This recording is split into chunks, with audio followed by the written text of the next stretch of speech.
Hello, and welcome to the Point Loma Democratic Club podcast.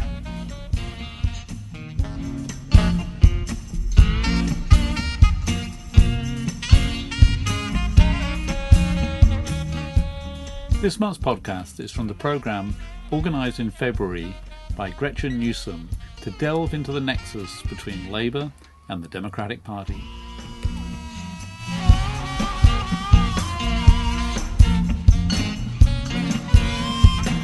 This podcast is made possible by the generosity of our members.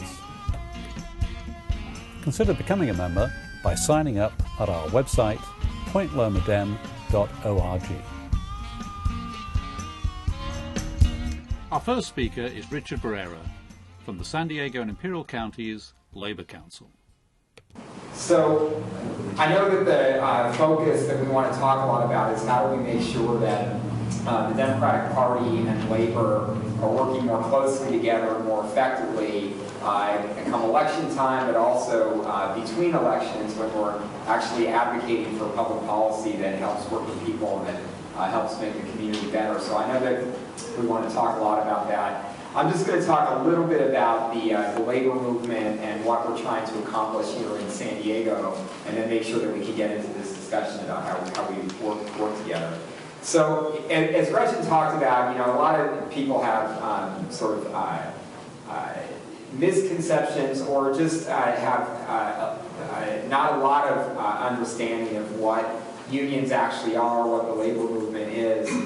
But it's something really basic. And if you think about where we are today, 2015, and the state of our economy, the point that I always try to get people focused on is the Center on Policy Initiatives last year did an assessment of where we are in our local economy, and they do this every couple of years. And the key point that they're looking at is how many families in our region, in San Diego, can actually afford to pay their bills month to month, can actually afford to get by. So if you think about sort of a definition of poverty, there's the federal poverty rate, and it's based on sort of a number of standards that I think are a little bit outdated and are not very relevant to a place like Southern California. But if you think about just this basic concept that if you're working every day, if you're working full time, if both parents are working in a two-parent household, but you can't actually afford to pay your bills month to month, that's a definition of poverty. That means you're not getting by. You're not actually able to make it now, and you're certainly not able to create a better future for your family. And today in San Diego, almost 4 in 10 of our families live below that basic standard of self-sufficiency. Do not make enough to make ends meet month to month. So that's a crisis that we have in our community. If you think about the next generation that's coming out behind us, currently in the district that Mike and I serve, San Diego Unified, 2/3 of our students live in poverty.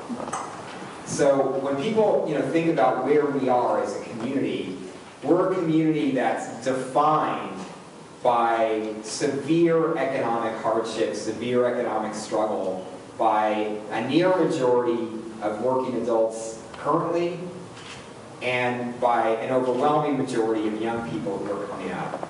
So at the Labor Council, we really focus on 3 big picture goals. The first is we believe that we should have an economy where people working full time should at least be able to support their families, should at least be able to make ends meet. And so we need to figure out how to lift up wages and lift up working conditions for people who are working now. And unfortunately, like we talked about, we have far too many families that live well below that basic self-sufficiency standard. Second is we want to drive an economy that's creating good jobs, good middle-class careers for workers going forward in the future. And that's either created by a strong public education system, or it's created by strong apprenticeship programs, strong pipelines that bring people into middle-class careers where they can afford to support their families and create a better future for their kids. And unfortunately, today, the only sector of our local economy that really has a defined career pathway that does not involve people going and graduating from college and getting graduate degrees is in the construction trades. And Gretchen's union, IBW 569, is probably the clearest example of what's possible if we invest in a real career pipeline for young people. If you're an 18-year-old today, going to graduate from Point Loma High School or San Diego High School or Lincoln High School, you can go straight into an IBEW, for instance, apprenticeship program. You can be making a living wage right off the bat. You're not incurring debt as you're getting your training going to school. In fact, the training's paid for. And you go through the program, and in 5 years, you graduate with a union card that allows you to work anywhere in the world, including here in San Diego, and you are making $75,000, $80,000 a year with health care benefits and pension. You have a middle-class career.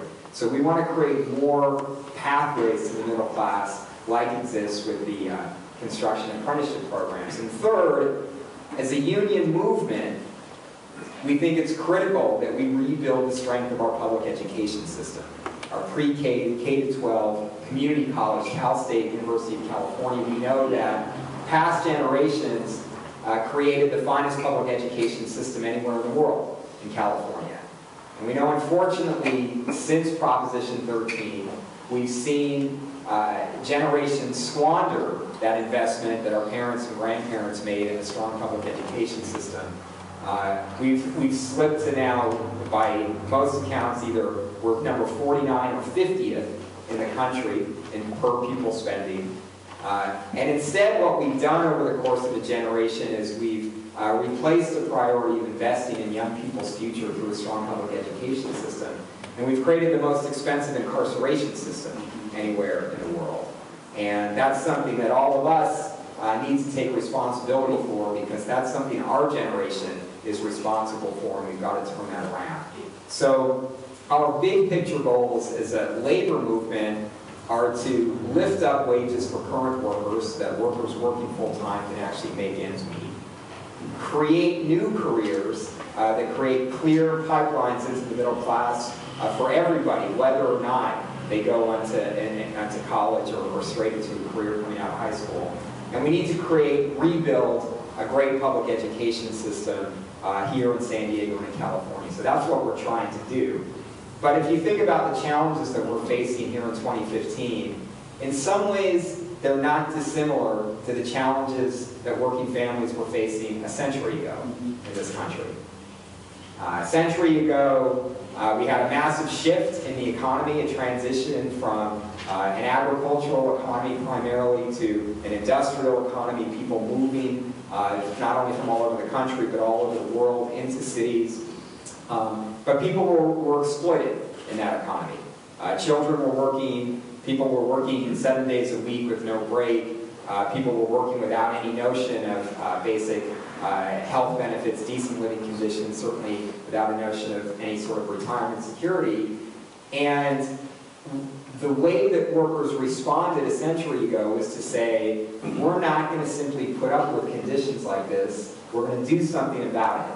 And workers came together, and often at great risk, they pushed back at their employers, people at the very top, a small group of people at the very top who controlled all of the economic and all of the political power in the country. And working people came together and said, we've got to fight for a better future. This isn't going to work for us now, and it's certainly not going to work for our kids.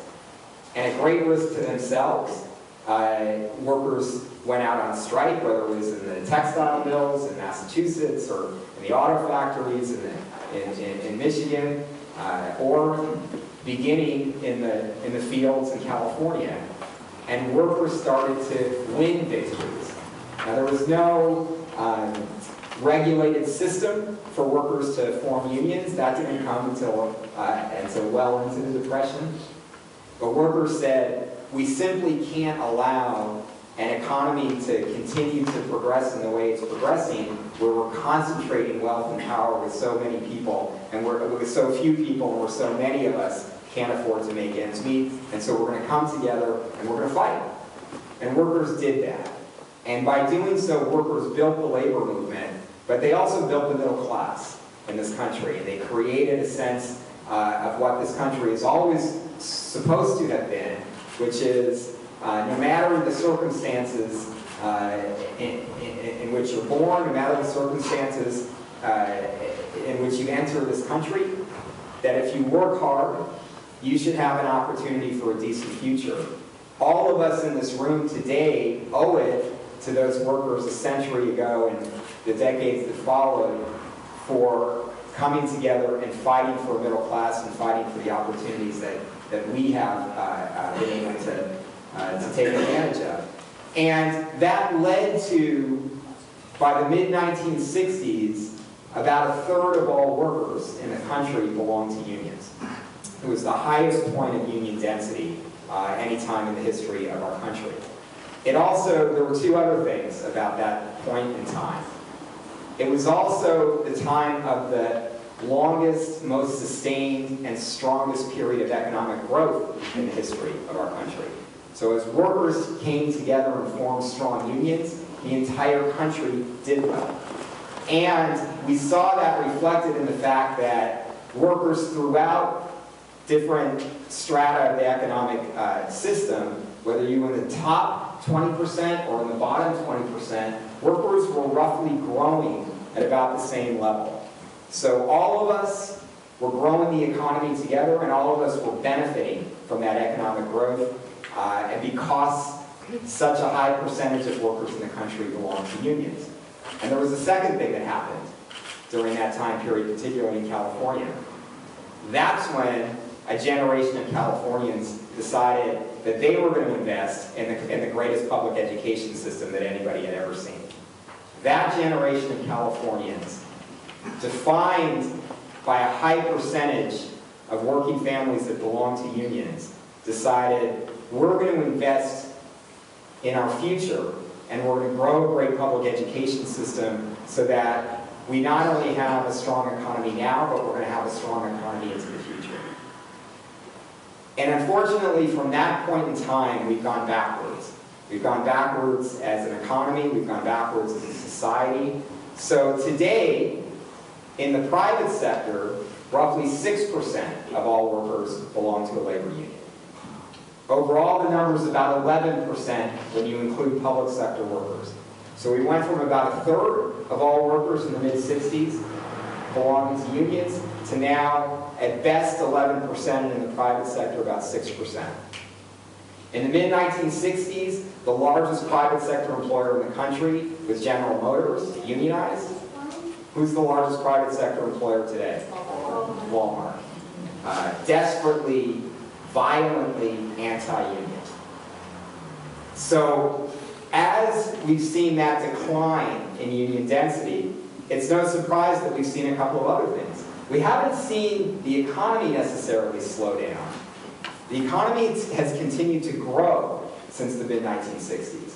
But whereas in the mid-1960s, we were all growing together, people at the bottom 20% and the top 20% growing at the same rate, today, almost all economic growth has come to people not just at the 1%, but the top 10.1 of 1% of the economy are seeing all of the growth go to them. And with that growth, of course, not only concentrates economic power, but concentrates political power.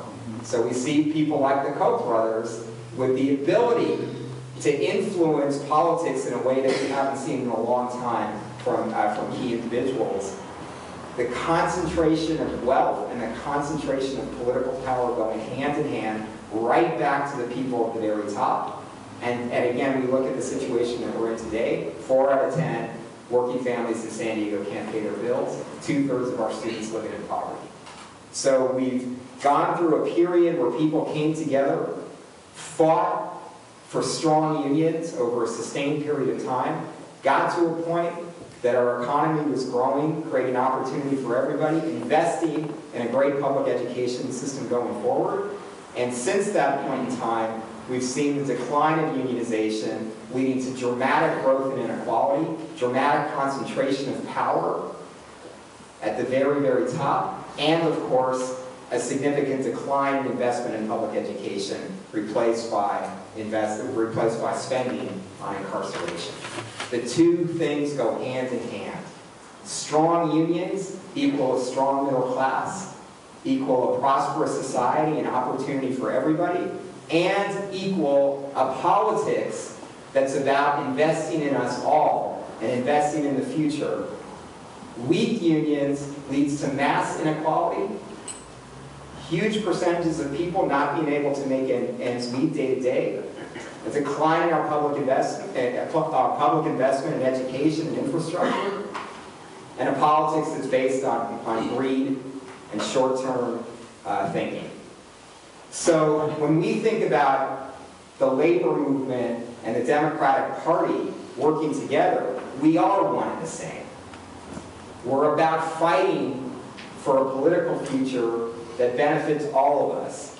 A politics of environmental sustainability, a politics of creating opportunity for young people, a politics of inclusion, no matter what the circumstances you're born into, no matter where you come from anywhere in the world, you're supposed to be a part of what we're doing here in this country, what we're doing here in our community. You're supposed to have opportunity. That's what the Democratic Party is about.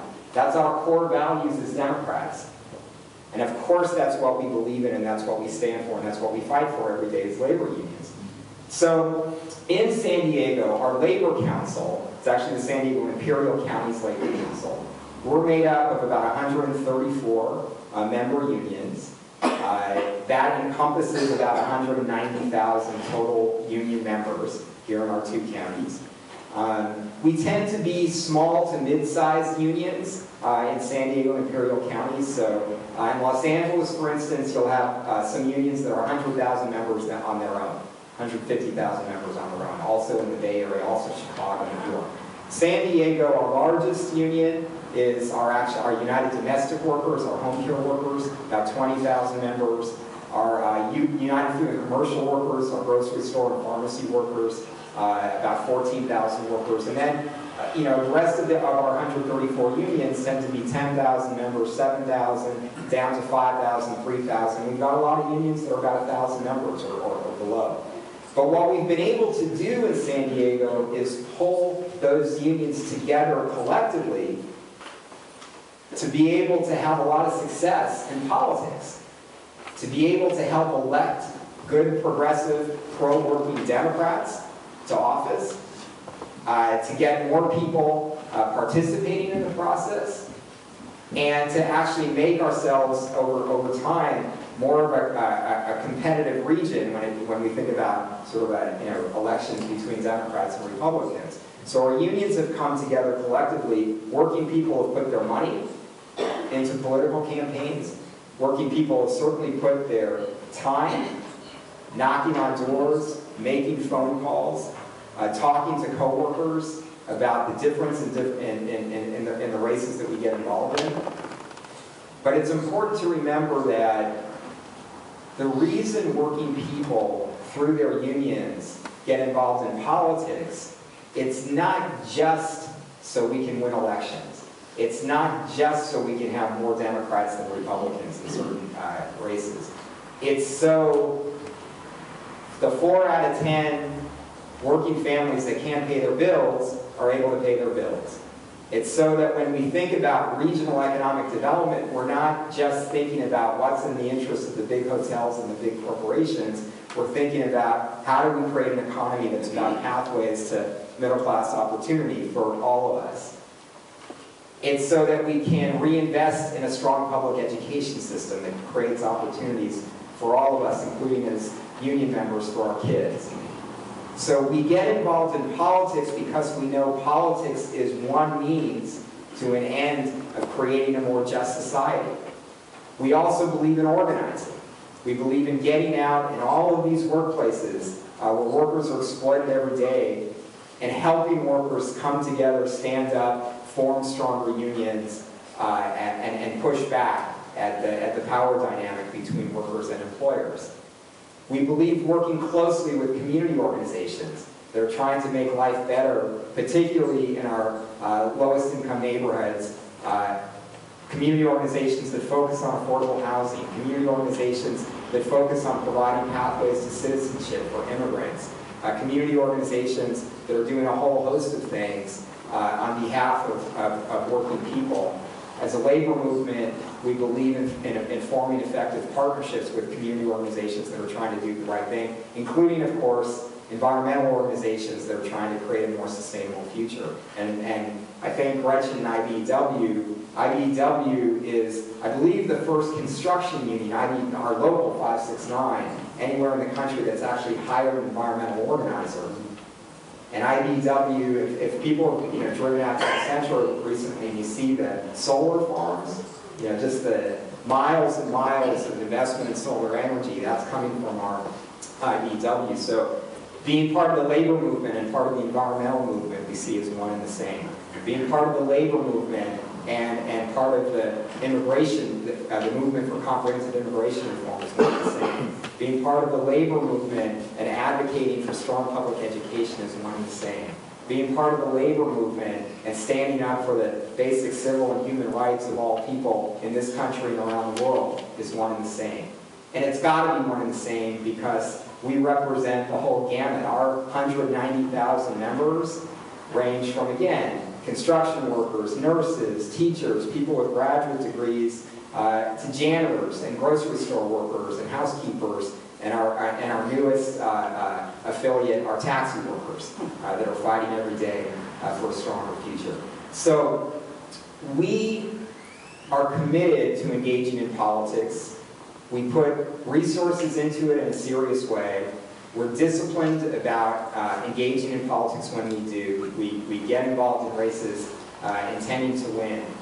But we get involved in races intending to win, so then we've got an opportunity to pursue public policy that levels the playing field and makes it more possible for all workers to have a better shot at making it, and especially public policy that creates opportunities to push back on employers who are interfering with the organizing by the workers.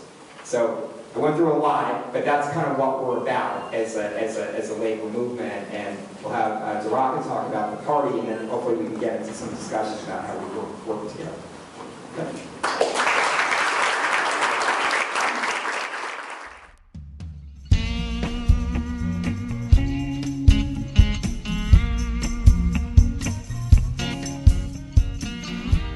Our second speaker is Daraka Larimore-Hall, Secretary of the California Democratic Party and Vice Chair of the California Democratic Party Labor Caucus.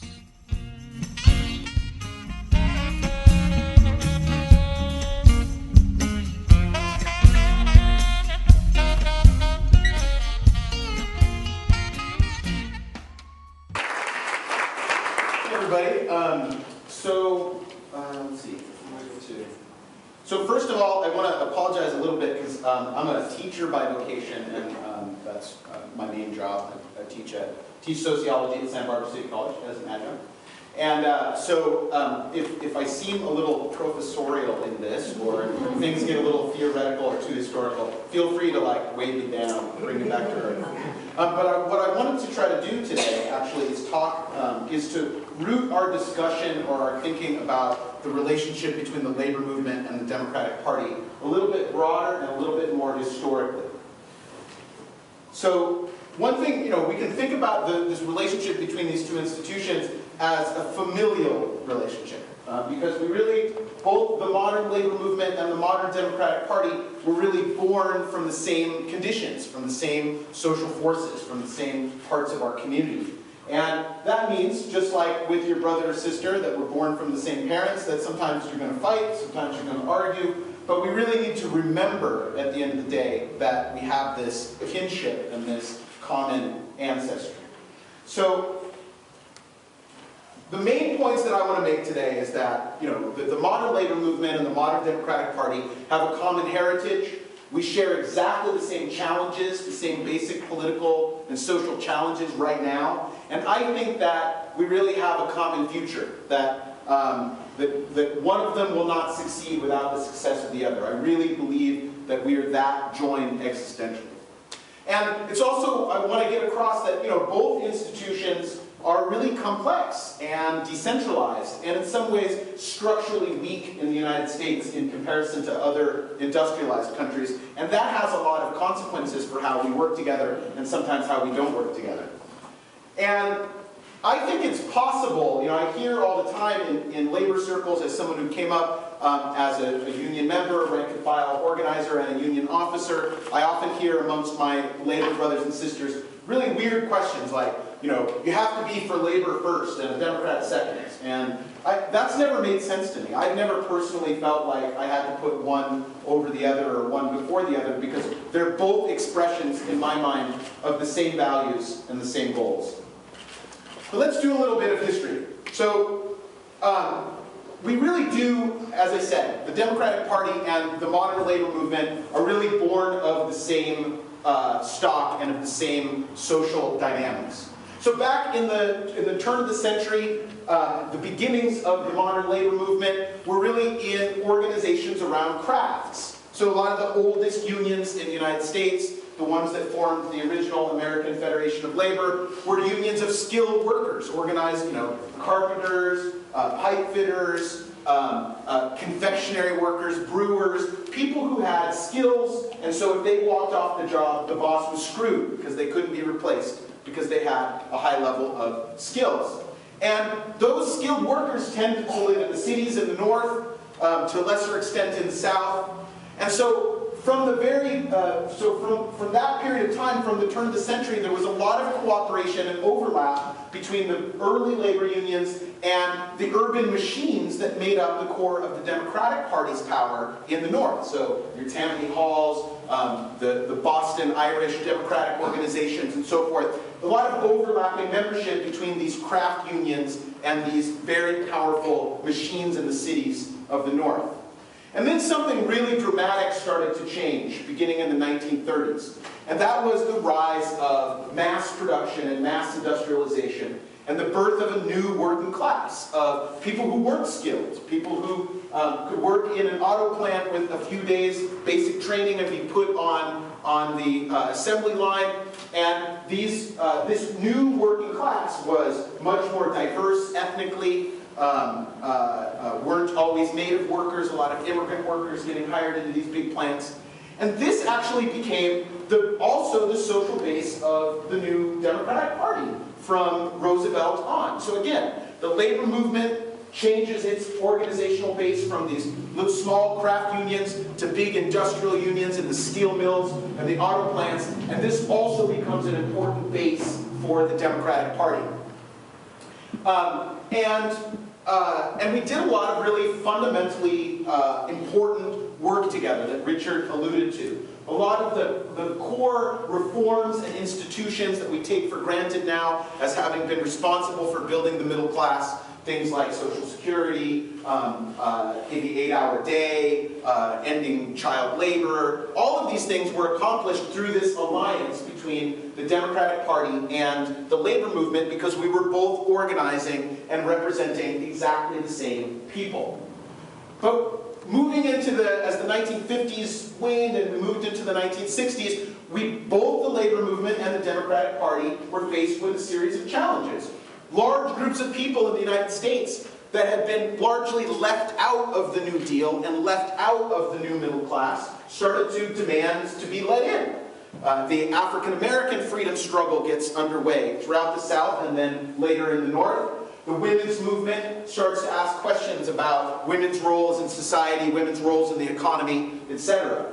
Immigrant movements of people of color start to rise up and demand a share of the pie and a share of the prosperity of the United States. And both the party and the labor movement responded to those challenges in uneven and complicated ways, right? We know that there was huge resistance within the Democratic Party to challenges from the African American freedom movement, right? And you had these dramatic confrontations at the 1960, 1964, and 1968 Democratic conventions, with groups of African American activists demanding representation and demanding that the party choose the side of civil rights and abandon its base amongst white racists in the South. And those same struggles were happening within the labor movement. Those same struggles were happening both in the big industrial unions, where blacks found themselves always to be the last hired and the first fired, or the ones that got relegated to sweeping up the factory floor instead of getting those nice overtime shifts on the assembly line. So these same struggles for representation were happening within the unions and within the Democratic Party.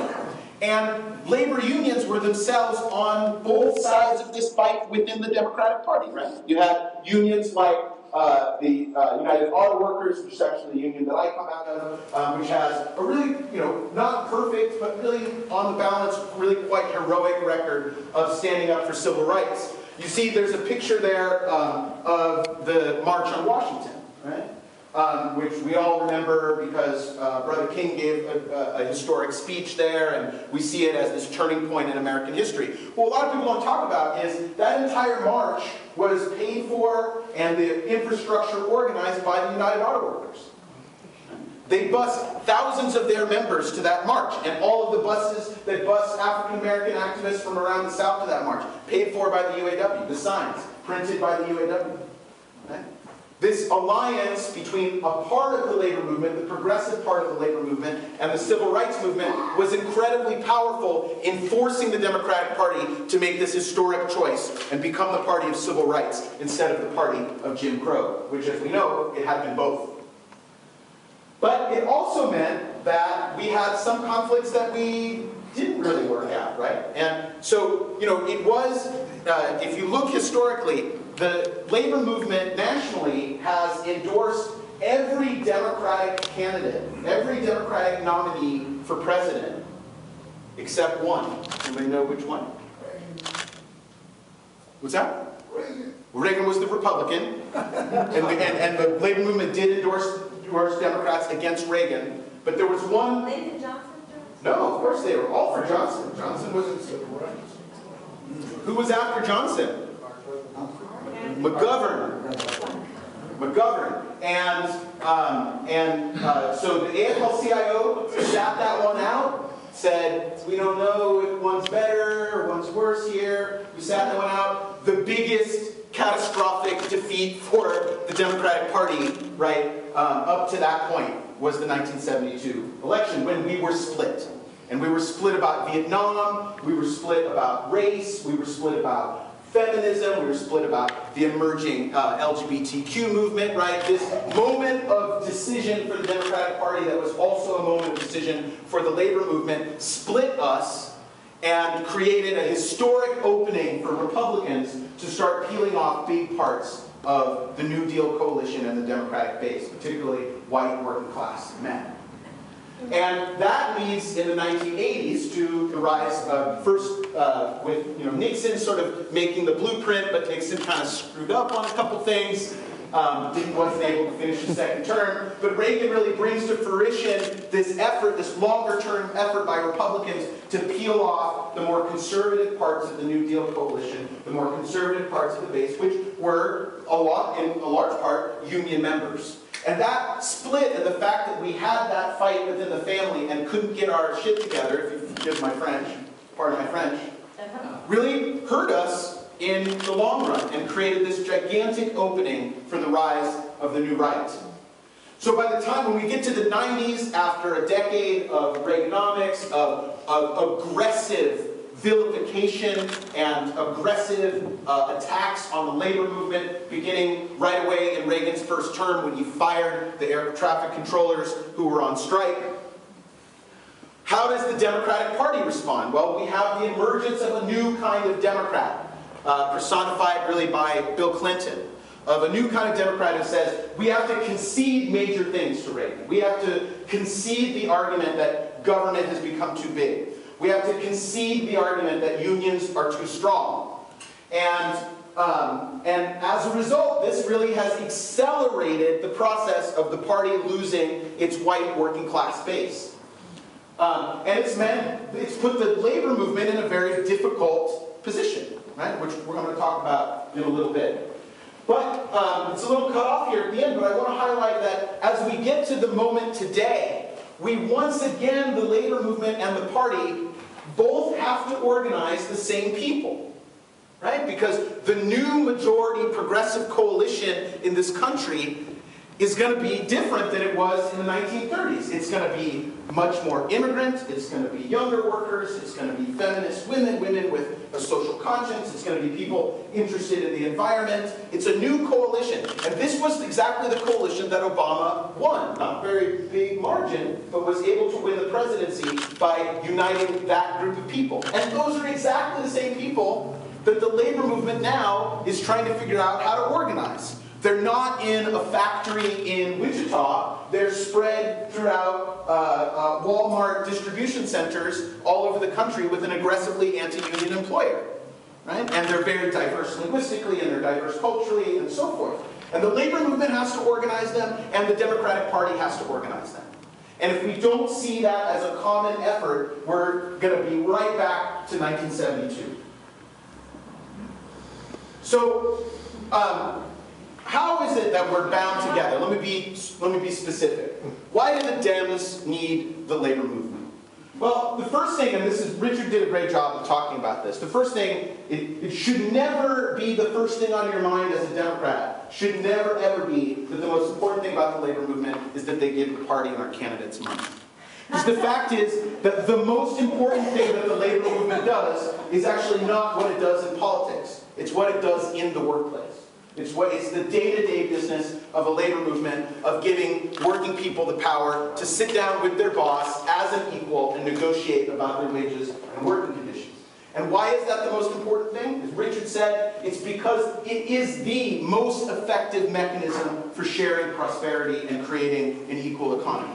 There's no accident that you see the rise in economic inequality in this country, and it's one line going one way, and union density and the number of workers in unions is a line going in the opposite direction. It makes an almost perfect X if you map them on top of each other. That's not an accident.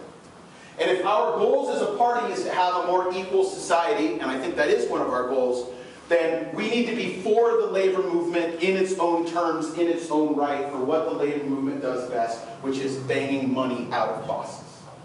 And the other thing is, and this is more subtle and more long-term, is that unions are one of the few institutions in our society that bring people in who aren't already self-consciously progressive and gives them progressive ideas and progressive arguments and makes it interact with other communities. Right? I'll never forget having this great conversation with a fellow UAW member. And one of the things that was great, I come out of academia, and my union represented teaching assistants at the UC, but we were organized in the UAW, which I loved because it meant that I got to meet and work with people who worked in factories, who worked in distribution plants, etc., united under the same banner, right, and talking about the same issues.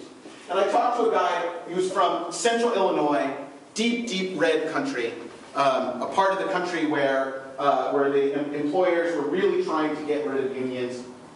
And we were talking about that gay marriage came up. And this is before we've had all these stunning victories, which is so shocking how quickly we've been making progress on this issue. So this was like 10 years ago, and gay marriage was still sort of like science fiction, right? It was like, maybe we'll get domestic partnerships or something, right? So we're talking about this issue, right? And the Republicans had just won a whole bunch of seats in Congress by putting these ballot measures on banning gay marriage. And here was this brother who said, look, all of my family are super Christian, I'm a Christian, and they're all against gay marriage. And I keep arguing with them that, like, they're shutting down our schools, they're sending our jobs overseas, like we can't afford to send our kids to school. Why are we arguing about whether two dudes are going to get married? Like, who cares? Okay? But where did he get that argument from? In his union. He got that argument. Right? He's not going to get it in his church. He wasn't going to get it in the bar down the street. He's not going to subscribe to Mother Jones. Right? But he got it in his union hall. And unions are one of the few institutions we have in society where regular people coming from all different backgrounds come together and are exposed to progressive values. But it is important also, I don't mean to be churlish about this, it is important that unions give money to the Democratic Party and to our candidates. But the reason that it's important is not about just the volume of money. Because the fact is that lots of Democratic politicians and other state parties, not ours, I'm proud of this, we're a very pro-union state party, but other state parties are happy to not take union money. Right? They'll take corporate money, they'll take money from individuals, and most politicians would much, much rather get, 1,000 checks for $50 from random people, because 1,000 checks for $50 has no accountability with it. You can do whatever you want if you've got 1,000 checks for $50. But, you get a $10,000 check, a $20,000 check from a union, to get that check again, there's some expectations that come with it. Corporations give money with expectations. It's very important that there are other social forces that also give money with expectations to hold elected officials accountable.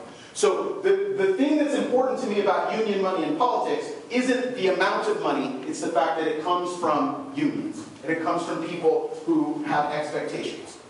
And the other thing is, unions, if you're into grassroots politics and you believe in grassroots politics, unions are one of the best institutions that we have that train people in grassroots politics. Right? If you're 19 years old and you want to devote your life to organizing for social change and you want to give your life to public service, one of the best options you have for an institution that will train you and give you resources and bring you up is to work for the labor movement and work for unions. And those people who get trained, whether they're volunteer leaders in the unions or staffers, they live other lives. They get involved in other organizations. They get involved in their community. But they're trained and get this very, very valuable set of skills for organizing in their community from the labor movement. Okay. But why does labor need the Democrats? Well, the first basic reason is that the old days of moderate Republicans and both sides were kind of pro-union and you could play the parties off of one another, those days are gone. The parties have stratified on the issue of basic economic justice and have stratified on the issue of unions. I mean, the California Republican Party platform calls for making California a right-to-work state. Calls for banning political contributions by unions into politics. It's in their platform. You read the economy plank of the California Democratic Party, and there's just section after section about labor rights. All different kinds of labor rights, from project labor agreements to improving the mechanism for starting a union by instituting card check, to minimum wage laws, prevailing wage laws, etc. In terms of the official ideology, the official positions of the parties on labor issues, they've never been more different. And the fact that the labor movement now is in a fight for its existence, not for higher wages versus less higher wages. The fight in so many of our states is about whether there's going to be a labor movement at all. They're passing right-to-work laws in Michigan, Illinois, Wisconsin, right? It's not Mississippi, Alabama anymore. It's in the north. And so the fact that one party thinks unions should exist and the other one doesn't has got to be a wake-up call, right? Secondly, while not all Democrats are labor allies, we'll talk about this, that's just a fact. Some Democrats are terrible on labor. At the same time, the overwhelming vast majority of people who are pro-labor are Democrats, right? And this is a trickier one that I want to throw out there and that I hope there's some discussion and critical thinking about. The trickier thing is the fact that one of the things that being engaged in the Democratic Party as a coalition does is it really pushes the labor movement and pushes unions to endorse and support candidates that are progressive on a broader range of issues than just bread and butter labor issues or just union issues. Right? The fact that to be a good mainstream Democrat means you have to be pro-labor, but also pro-choice and pro-gay rights and pro-environment and pro-immigrant means that it's harder for a union to listen to take the path of least resistance and listen to the less better angels of their nature and say, hey, we don't care what they think about the gays, or we don't care what they think about immigrants. If they're for, project labor agreements, then we'll support them. Right? But being engaged in the party means that it kind of pushes the unions to think a little more broadly, think of them as part of a coalition that has a range of values and not just one set of issues. Okay, that all sounds really nice, but clearly there are challenges. And clearly there are issues that come up in terms of our relationship. And part of it, and we have to be self-critical as a party, part of this is the fact that a lot of really terrible things have happened to the labor movement on Democrats' watch, or by Democrats. And we just have to be honest about that. Whether it's NAFTA and free trade agreements, and we're about to go through another round of a Democratic president allying with Republicans to ram through another crappy free trade agreement that's happening while we speak. We had the welfare reform acts that Clinton pushed through that hurt working families really hard. We have pro-education reform Democrats now, especially here in California, where Democrats are out attacking teachers' unions. And then just this kind of general fetish of deregulation, cutting the public sector. This is all happening also under Democrats. So labor is understandably frustrated, but so is the Democratic base. So is the activist base of the party. And this is why you see things like the Howard Dean campaign being so, lighting a fire in the grassroots and lighting people's imagination. It's why you see the continuing anti-war movement and groups like Move On persisting in the Democratic base. And this is why what this comes down to is that we have a common dilemma. The Democratic base and the labor movement both have a dilemma of how do we hold elected officials accountable. We elect them, they go to office, how do we make sure that they stick to the platform and stick to our values? And the fact is that this is exactly where the labor movement and the party organization and the party grassroots need to start working together better, because we have this common challenge. And I want to drill down into it a little bit on both the labor and the party side about what this challenge looks like. And I realize I over-prepared, so I'm going to skip the next couple slides, which are super political theory, academic stuff I can come back to. Don't skip too much, because we're going to give you guys some more time. This is just too good. Okay, well, but I want to make sure there's as much time as possible for discussion. So look, one thing to keep in mind, right, is that neither the labor movement nor the Democratic Party are monoliths, are all think the same thing. I'd say two of the toughest political jobs in the world are being a county Democratic Party chair and being the secretary-treasurer of a labor council, right? Because people joke about herding cats, but this is like herding saber-toothed tigers, right? And you've got to balance interests of public sector unions that want taxes to remain reasonably high because that's what pays their salaries and pays for their program. Private sector unions whose members don't want to pay taxes. You have those conflicts within the labor movement. And then, of course, within Democrats, we all know, you put two Democrats in a room, you've got three opinions. And so we got to cut each other some slack and understand that on both sides there's diversity of opinions, and we shouldn't stereotype the whole communities based on one opinion that we don't like, one leader that we don't like, etc. And there's a couple things that kind of get in the way of that. And on the Democratic side, I'd say it's a bad habit of what I call shallow partisanship. And this is a kind of path of least resistance, laziness, that is hey, if someone has a D next to their name and we get them elected, we've done our job. And it doesn't matter what they do after they get elected. It doesn't matter if they follow the platform or the principles of the party. We elected a Democrat. And to some extent, that's natural. It has to be that way. We have to defeat Republicans. If you've got a Democrat who's not so good on labor issues, but they beat a Republican who wants to basically repeal all women's rights over their body, from the party perspective, that's a victory. And we have to recognize that. We have to do that. But it does mean that we often think in the short term. And it means that we end up being poll-driven instead of going out to voters and going out to our constituents with a broader narrative of what a good society is. It also means that we tend to recruit our candidates and our leadership disproportionately from affluent parts of our community. Right? We don't do the hard work of developing leaders and developing candidates that come from immigrant backgrounds, from working class backgrounds, from poor backgrounds. And it means we give our elected officials, I think, just far too much autonomy. We're like, hey, that's really great that you got elected. You're a special snowflake. Do whatever you want. Right?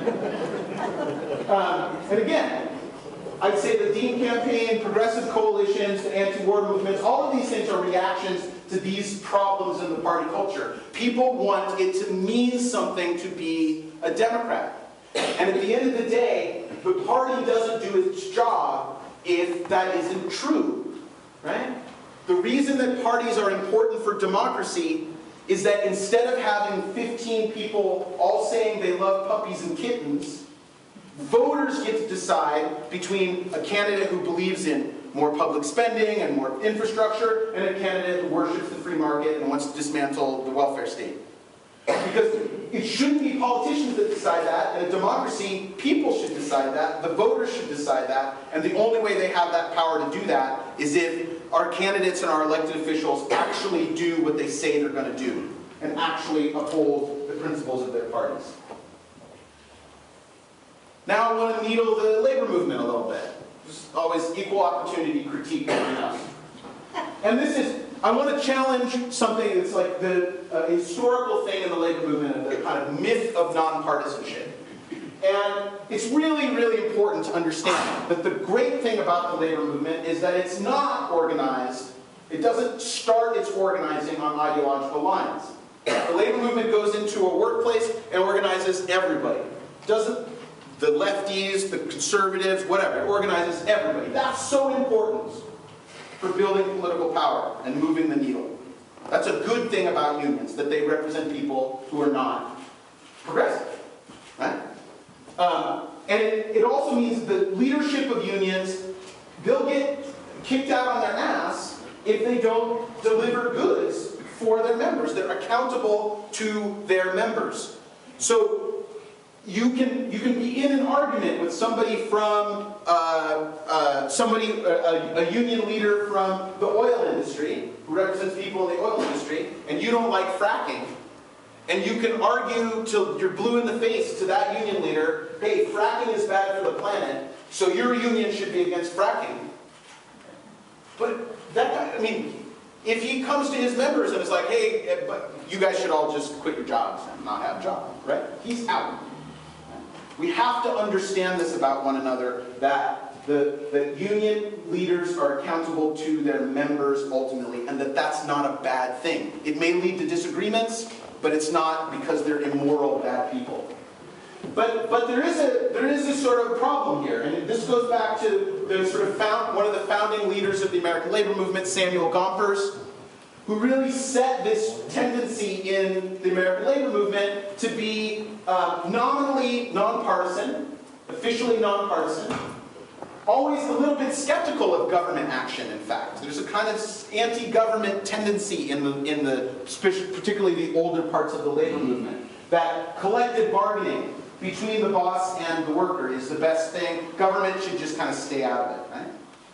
And this doesn't mean that they weren't militant, they didn't fight hard, but it meant that it was like, unlike the European model where unions formed parties, labor movements formed parties, here it was like, let's get the government off our backs, we can just sit down with the boss, we'll work out a deal, right?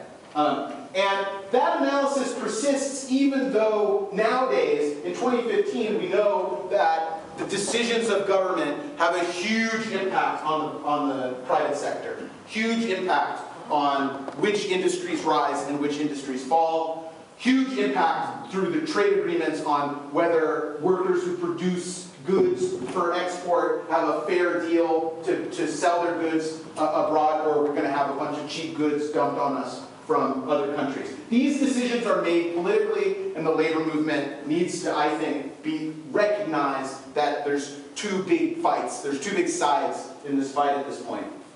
And this myth of nonpartisanship has a progressive expression. You'll hear union leaders be like, screw the Democrats, because they're unreliable, they're too conservative, they're too pro-corporate. Corporations bought the party, so screw the Democrats. You'll hear that.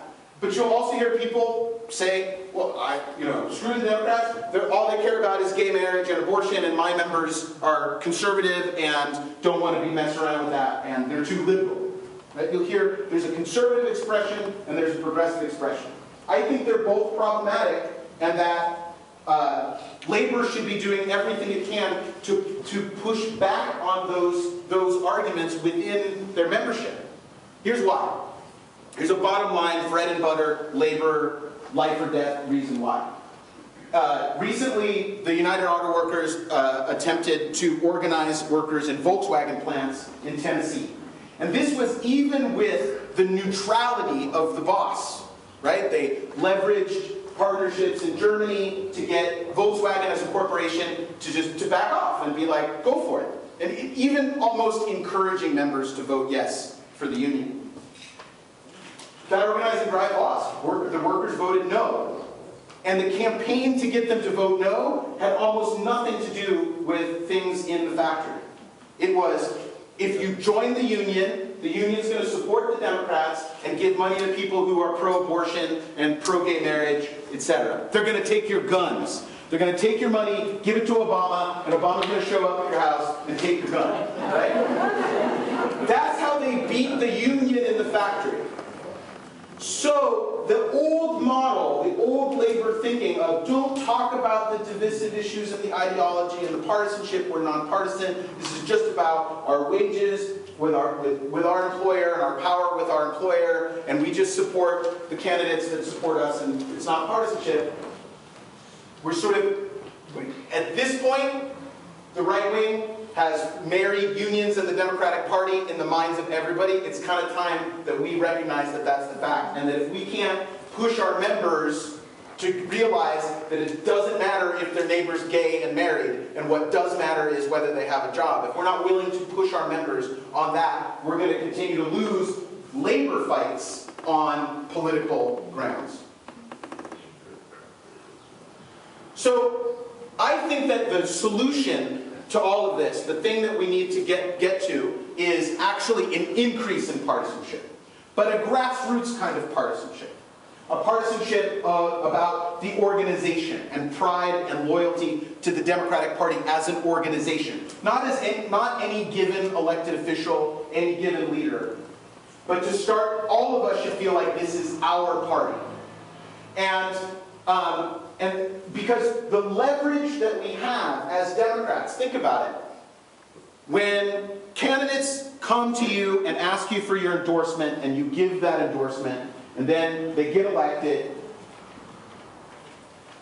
do they have to call you back and ask how to vote on things? No. They can do whatever they want. But they should. And the only way that you can force them to do that, right, the only leverage that the party has is the power of its brand, of withdrawing that brand and saying, no, you're not the Democrat, because you keep voting to privatize everything. Right? So we have that power of the brand. And we have our shoe leather. We have our organizational power. We can, as a party organization, decide we're only going to endorse candidates that are good on our issues, as many of our issues as possible, and we're going to back that up by knocking on all of the doors and getting that person elected. And if they go sideways, next time we'll run somebody else. Right? That's the only power we have to influence electeds. And guess what? That's the same power that the labor movement has. Neither of us get to automatically call up an elected official and say, just because I'm calling from the labor movement, you have to do what I say. And I don't get to call my elected officials in Santa Barbara County and say, I'm the party chair, you have to do what I say. Both of us only have power insofar as we can organize to replace somebody who's gone against us. And if we recognize that, then I think we start to see that there's a path for the labor movement to engage even more heavily in the grassroots of the party. Because that is added leverage that labor can have over the elected officials. And so, my argument to the labor movement is always, if you're pissed about the Democratic Party, or you don't like your elected officials, or you don't think they're reliable, show up. Right? Get engaged. Take over the clubs. Turn the clubs into effective campaign organizations, and do exactly what you know how to do outside of the party. Do it in the party. right? And get that added leverage of the party brand. And the flip side of that, actually the next slide is a little more explicit about this. The flip side of that is that the Democratic Party needs to make sure that all of its activists and all of its members and all of its donors and everybody engaged in the party understands what unions are and what the labor movement is. And that's why doing this program here is so great, and I really want to congratulate you on doing it. But this should happen in every club all over the state. And that's on the party. That's our responsibility. I mean, we can ask for help from the labor movement to do that. We need to take the responsibility to do that. And then there's really specific practical things that you can do to help make sure that our relationship stays strong and doesn't spin out of control when we have disagreements. The first is that as Democrats, we should never, ever, ever use anti-labor conservative rhetoric. You don't like something that a union did, like you don't agree with an endorsement, that's fine. We're going to disagree about stuff, right? But then you start bashing the union bosses or union thugs, right? You're just handing power to the right, to the Republicans. And lest you think that that's like never happens, it happens all the time, right? And it happens even from self-described progressives in the party, right? I'll never forget hearing one of the leaders of the Progressive Caucus, thank God, not the chair, thank God, thanks to Mike, but somebody who ran for chair a couple times, and I was speaking on a panel with him, and he didn't like the fact that the teachers union, the CTA, had taken a different position on a campaign finance measure that he supported. And so he just launched on this tirade about the union bosses. And, oh, the rank and file are okay, but those union bosses are the problem. He sounded exactly like Republicans who say, we love the rank and file members of the unions. They want lower taxes and smaller government just like this. It's the union bosses that want big government and liberalism and blah, blah, blah. We should never, ever reinforce that narrative as Democrats. So disagree with the union. I don't like what IBEW made this decision. I don't like the Teamsters making that decision. I don't agree with that. They should have done this other thing. That's fine. We're going to disagree, but never use their rhetoric. And likewise, I hear from labor people all the time these gigantic sweeping generalizations about the Democrats. Right? So, like, for example, when the governor pushed this horrific carve-out for domestic workers on overtime, right? Awful, right? And then my Facebook feed would, blew up. Oh, this is typical Democrats and the Democrats. But all of the Democrats in the legislature voted on the right side of that. The Democratic Party is on the right side of that. Yeah, so our governor did a bad thing. I'm just as frustrated about it as anybody in UBW is. Let's work together to put pressure on the governor to move him. But we have to start seeing each other as allies in that struggle and not as enemies in that struggle. Otherwise, we're right back to 1972. And that's where I'll end.